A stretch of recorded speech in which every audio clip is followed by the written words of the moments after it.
Please welcome U.S. Army veteran, Representative John James from Michigan's 10th Congressional District.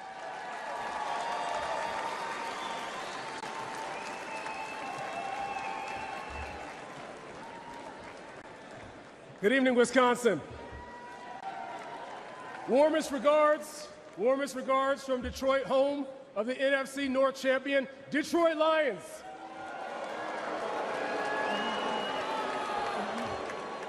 Well, in seriousness, didn't Wesley do a great job?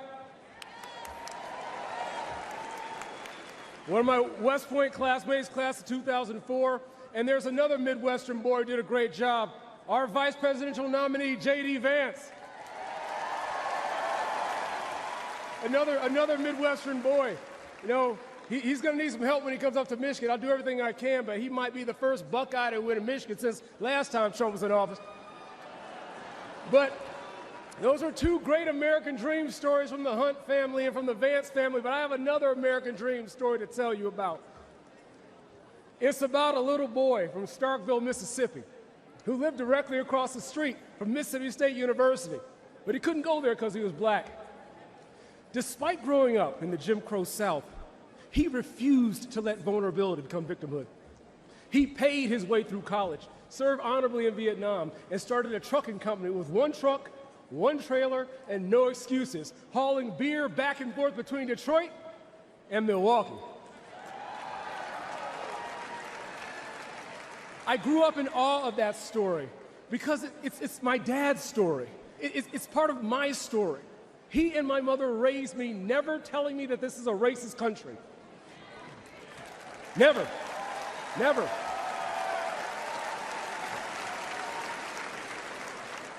Even though we have marked blemishes in our past, even though we have much farther to go, even though they endured racism, it did not define the nation they loved. They taught me I could do anything I set my mind to. They taught me to put the Lord first always. They taught me to use my blessings to be a blessing to others. And that's what we're doing here today. That's why I went to West Point. I became a Ranger qualified Apache pilot and flew 750 hours operations in Operation Iraqi Freedom.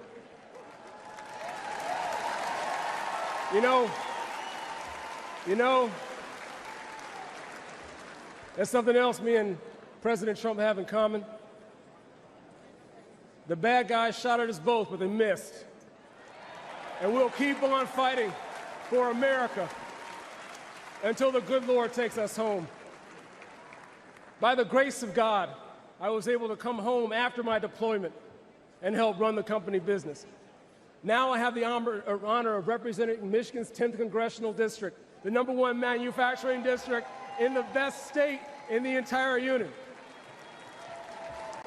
My family's story is the American dream story. But my biggest concern right now, my biggest fear, is will children today be able to look back and share that same story? Look, I firmly believe Americans have not given up on the American dream. Joe Biden and the Democrats have given up on the American dream. Joe Biden and the Democrats think they know how to spend your money better than you do. They want to take your dollars, they want to take your voice, they want to take your control and give it back to D.C. bureaucrats to execute their woke and Green New Deal agenda. Well, that plan doesn't work because hope is not a plan. Black people were sold on hope. Now our streets are rife with crime. Our kids can't read, and illegals are getting better help from Democrats in 4 days than we've gotten in 400 years.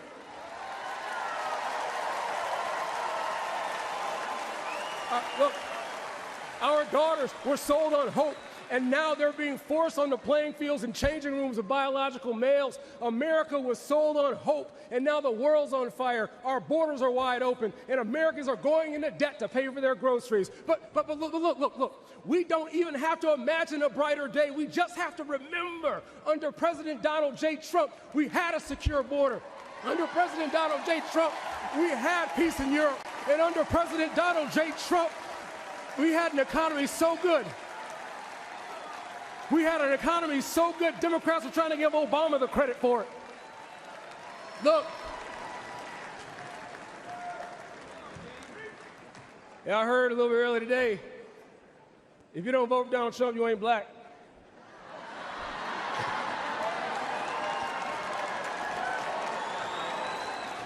But see, here's the thing. By the grace of God and the proven leadership of Donald Trump, for every American, regardless of race, color, and creed, we could once again have a land where a child's outcome isn't determined by their zip code. We can once again have a land where hard work truly does get you ahead. We can once again have a land where you can go from poverty to prosperity in a single generation. I believe that land is still America. America is the greatest idea that's ever been.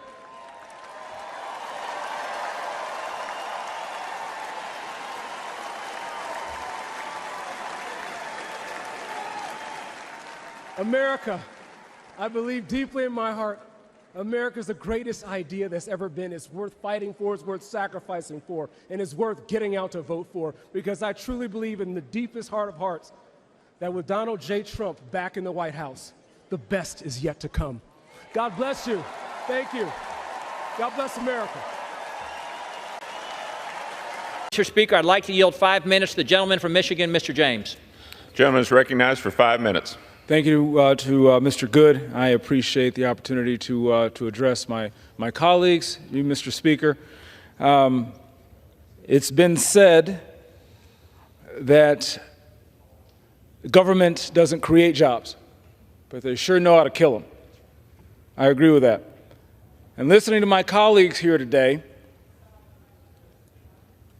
I have to restate, Mr. Speaker, that the American dream is worth fighting for. Franchises create the surest and shortest path for entrepreneurs, working people in my district and all across the country to achieve the American dream. And the reason we're here again is because we are giving our colleagues the opportunity to tell the American people that they will choose them and their American dream over the special interests and political selfishness that choosing their own best interests may lead. The right to collectively bargain was established by this body in 1935, and the right to work was enshrined in Michigan's Constitution just last year. But once again, the Biden administration has gone too far. Franchise businesses are the path out of situations for people in urban America, rural America, and everywhere in between. The Biden-led National Labor Relations Board resurrected a policy that, when imposed during the Obama administration, saw jobs lost and dreams crushed. The last rule saw 376,000 lost job opportunities in the franchise sector. It's also said what might happen, what could happen, what should happen. And then I heard fixing a problem. It sounds like people who have never had the chance to live under the rules they're creating are now creating organizations and structures that they won't have to live under. This is exactly the reason we were elected to come here to represent their interests, and not the interests here, Mr. Speaker. Thanks to President Biden's policies, we have inflation and regulation, not success and determination. My colleagues on this side of the aisle are willing to bet on America, are willing to bet on the entrepreneurial spirit, while also respecting the right to collectively bargain without burdensome regulations that we know stifle the American dream. The president's veto is clear. Mr. Speaker, while the president and the vice president go around the country saying they're friends of small business, their administration is literally putting policies in place that crush it. The only reason our colleagues would not vote to override this veto is because they're in lockstep with an administration prioritizing politics over people. They have the opportunity to vote along with us to overturn these harmful policies, to allow Americans to self-determine without threat to their right to collectively bargain. This is a clear opportunity to get this right. And I hope my colleagues on the other side will support our endeavor to do the right thing for the people in our districts who no doubt shed blood, sweat, tears, make their dream a reality. And as our president seeks to make the case to the American people, he should not assume that small business is the enemy. And with that, Mr. Speaker, I yield back. Gentleman yield. Thank you, The Madam gentleman Chair. is now recognized. Thank you, Madam Chairwoman, and thank you, Madam Speaker. I'm honored to be here today, and I'd like to remind my colleagues that you don't fight communism with communism. And that's exactly what this government takeover of our American automotive industry is. I want to thank, again, Chairwoman Rogers for her unwavering support of this resolution and her leadership, and for Leader Scalise for his support on getting this to the floor as well. You have been leaders not just on this issue, but on so many issues that are important to the livelihoods of Americans. Before again, I want to acknowledge how personal this moment is for me. My father was just inducted into the Automotive Hall of Fame last night.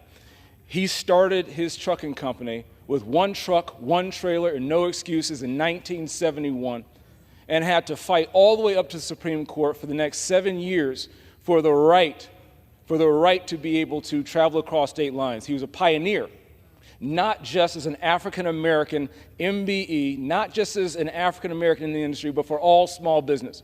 My father fought to deregulate, to preserve the American dream in the country.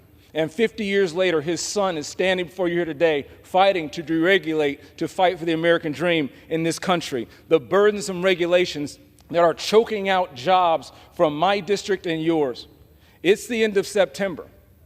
And in the beginning of October, in my district, in Warren, 2,450 UAW jobs are going to be sent from Warren, not to Sterling Heights, but to Saltillo, Mexico. Why?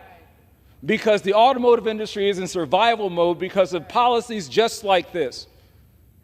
And the audacity of my colleagues on the left to say that we are wasting time. I hope that every single UAW worker who you just quoted, Mr. Ranking Member, hears that you say that we are wasting their time.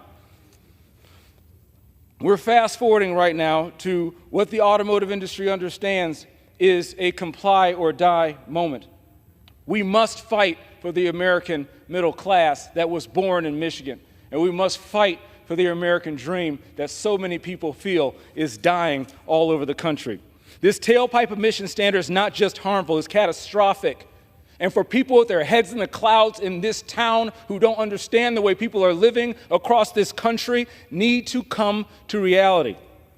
The reality is the automotive industry itself, if you actually listen, have told you that in order to get to 67% compliance of new vehicle sales, they cannot get there with the current technology or the current infrastructure or the current software without going to battery electric vehicles. Nobody here is against battery electric vehicles, but we are against telling the American people what they can do with their money and when they can do it. This is why we're here. In 2032, the standard requires that 25% of all sleeper cab tractors, 60% of light heavy-duty vehicles, that's your cars and trucks, zero emissions. This mandate will cripple the trucking and shipping industries and drive up costs. Anybody in this country have a problem with inflation or cost of living? Well, just look to your left and you'll find the source. In Michigan, the 10th Congressional District alone, we have over 100,000 manufacturing districts, many tied to the automotive industry. Biden's extreme EV agenda threatens 77,000 manufacturing jobs in my district alone, the #1 manufacturing district in the nation. This is not just bad policy for Michigan, it's bad for the country. Name a district that doesn't have a dealership, and that dealership is likely the largest philanthropist to your church, to your bake sales, to your Little League team. Guess what's going to happen when they have cars in their lots they can't sell? Guess what's going to happen when the same policies that spent $7.5 billion for charging stations only got seven in 2 years? Additional 30 seconds. The gentleman has another minute. Thank you, Madam Chairwoman. I'll wrap. I'm fairly emotional about the livelihoods of the people who sent me here. This CRA takes a stand and sends a clear message: we will not abandon our people or our automakers or our auto workers. Michigan isn't afraid of the future. Republicans are not afraid of the future, but we demand that every American have a part in it. Madam Speaker, I urge my colleagues on both sides of the aisle to vote in favor and FHJ Res 136. I think about every hardworking American whom Washington has forgotten when we talk about making vehicles that are affordable and making a nation that is competitive. This isn't about partisanship, it's about common sense. The gentleman's it's about time has pragmatism, expired. and with that I yield. Thank you. Thank you, Madam. For 5 minutes. Thank you, Mr. Chairman. I've only been in this town for about a year and a half, and I've become convinced that a large proportion of this city's functions could be constitutionally and physically sent back to the states or streamlined with a good app or eliminated altogether. We've become far too used to accepting mediocrity from our federal government. Every industry. I come from the automotive industry. We're expected to get more efficient, better, safer, faster, with less resources, though things become more complex. Air travel has gotten more complex, but more safe. And over the past 40 years, our medicine, our phones, everything we expect to be better than it was in the past without an exponential increase in cost. What's embarrassing is the fact that the federal government is the only place that is not expected to get more efficient and better with less resources over time. Folks in America have not lost faith in America. Folks in America have lost faith in Washington, D.C., because we have failed to live under the same standards of excellence and efficiency that they have. And so, for the private sector, those who do expect to get better over time, I just have a couple of questions based upon the feedback I've been getting from the innovators, the job creators, the business sector of how they have been experiencing the FTC. I'm hearing that your staff's engaged in following activities. One, issued guidance to Section 5 of the FTA Act, which at times runs contrary with decisions that are made in court cases involving the FTC. Two, issued hundreds of warning letters regarding companies, products, or income claims and threatened civil penalties, even in the absence of an administrative finding with respect to the companies. And three, used settlements and the threat of litigation to try to drive change in different industries. That sounds like bullying to me. That sounds like bullying the very sectors that are actually getting more efficient and doing more with less. Chairwoman Khan, after Chevron, will you commit to changing your practices, or do you plan on continuing doing business as usual? Thanks, Congressman. Let me just say, first of all, the FTC staff is second to none, and I would disagree with any characterization or suggestion that they are mediocre. We are fortunate to have extraordinarily talented people who could be making multiple. I classified this town in its wasteful spending as mediocre and expecting to have the same amount of money or higher spending when every other industry in the private sector is expected to do more with less. What is your commitment to efficiency, doing more with less, rather than complaining that you don't have the resources that you need to execute your job? So we are day after day forced to be efficient. I mean, we have no choice. And one of the situations that we Well, that's face, great to hear. So will this be a commitment on the record to change your ways rather than targeting or bullying in establishing standards unilaterally and a presumption of guilt with letters like the notice of penalty offenses concerning deceptive and unfair conduct around endorsements from every organization from Abbott to Zulily? Would you back away after Chevron and maybe have a presumption of innocence for most of these companies as they try to do their business? So I don't believe that that Supreme Court decision affects the notice of penalty offense authority, which is really laid out in Section 5M1B of the FTC Act, and it's a very explicit authority that allows us to do this. As a general matter, of course, we're always going to do our work in accordance with any Supreme Court rulings that come down. One thing on your just efficiency point, our agency is smaller today than it was in the 1980s. The economy, meanwhile, has grown 16 times over. The mergers that are coming in the door are multiples of what they were decades ago. That's right. And decades ago, the company that I used to run, it was echelon smaller and more complicated and grew larger. That is the expectation, Ms. Khan, is that you have to do more with less of the American taxpayers' dollars while executing at a higher level. That is the expectation the American people have of themselves. That's the expectation they have of you. My next question, shifting gears to something that I've heard of everyone protecting our kids on social media. My West Point classmate Pat Ryan and I have Protecting Kids on Social Media Act I introduced. Unfortunately, there are hardly any rules governing what can be done with information of a child once it's collected. Would you agree And would you support Congress's efforts to act on data privacy to protect our children? Yes, absolutely. I mean, as day after day, we see the real dangers of allowing companies to endlessly surveil kids, to harvest that data, to buy and sell it online. And through our enforcement track record, I think we've made clear that we will continue to be aggressive here, but of course, additional authority from Congress, including for the reasons Commissioner Slaughter laid out, given some of the outdated features of COPPA, is going to be critical. Thank you, Mr. Chairman. I'm out of time. Appreciate it. Thank you. Thank you. Congressman John James.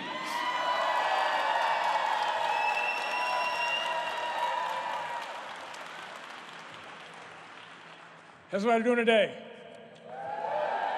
We got a beautiful day we have here, but you know, this is a great day to start saving America. The countdown is on, and it's up to us. You know, one of the only things I agree with a Democrat on is we deserve the politicians we have.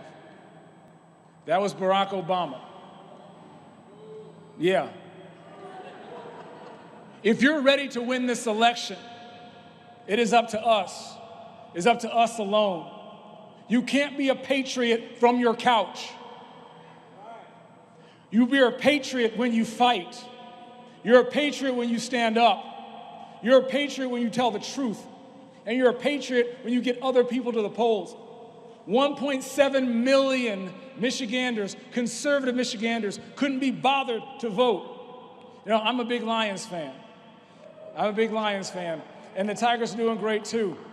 What if somebody told you that the Lions were going to let the Packers run up the score until the fourth quarter and then try to win the game?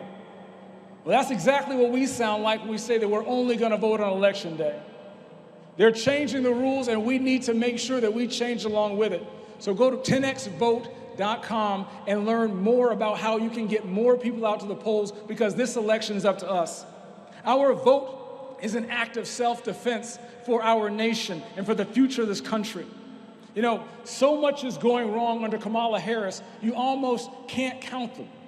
We've seen our borders wide open under the Harris administration of the White House. Tens of thousands of convicted murderers in our borders and in our towns and cities. Fentanyl flowing across the border, poisoning our children and our loved ones.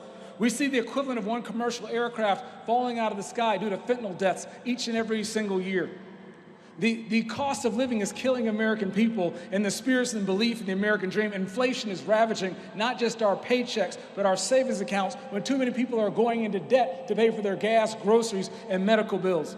We're also seeing violent crime go up. And Kamala Harris said that if somebody came into her house, they'd get shot. Well, guess what? It's because she has 24/7 security. Do you? See, these elite liberals from the coast don't know what it's like in the real world right here in Michigan.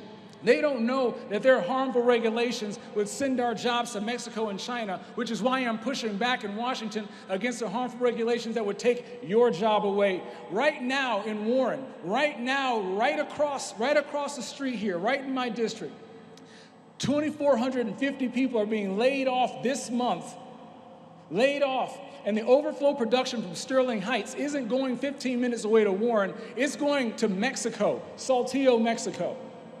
That's what happens when you have comply or die mandates, and directed all the way from Obama that said these jobs aren't coming back. You have Carl Marlinga, who said the automotive industry is a dying industry. I do not accept that, which is why I'm fighting each and every single day for all of your jobs here. That is why I'm here, to make sure that your voice is heard and you are not discarded.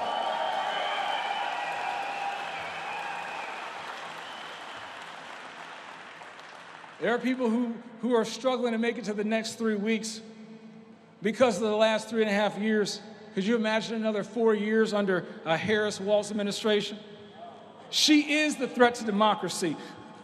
This bloodless coup. How do you take someone who's never won a primary, someone who they were talking about replacing on the ballot in the first place, and then without a single vote, you just disenfranchised 14 million people who voted for Joe Biden, and a handful of elite people replaced her on the ballot and said, this is democracy. Well, I say that's bullcrap.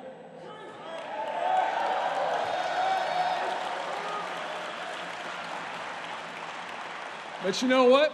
You know what? Good thing that we have a fighter in Donald J. Trump. Good thing we have a fighter in J.D. Vance, and they're backed up by fighters right here today.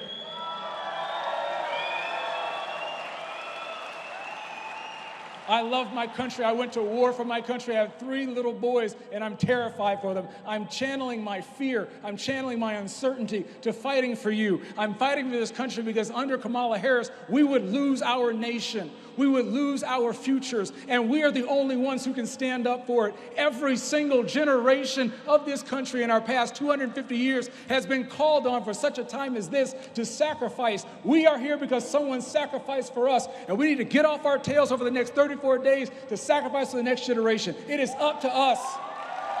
Our time is now, and we must not shrink from saving our nation. There's also another gentleman. I'm walking proof of the American dream. Look, I understand there are many auto workers here today who've been pressured by their union leadership. I applaud your courage. I applaud you standing up. I applaud you. You know what? Just because the crowd is going somewhere doesn't make it right. I was on a call a couple years ago, and somebody asked me, how can you tell me that the Republican Party is the party of black people? And I said the Republican Party should be the party of black people, and it shouldn't be. You know why? Because when 95% of us vote with one party, you guarantee that neither party has to work for your vote. Both parties have failed all of the American people. I'm in the Republican Party because it aligns most closely with my economic and moral values. But see, here's the thing. I'm not supposed to be up here. I'm not supposed to be up here, and you're not supposed to be here either. But in this country, we get to self-determine. We get to make our own decisions, and we get to demand better from both parties. We get to make our own decisions, and right now, you're here standing up for the party who's going to take care of your jobs, the party who's going to take care of your family, the party who's going to take more money in your pocket, the party who's going to secure your border, the party who's going to make sure that our enemies fear us and our allies respect us again. And under Donald J. Trump,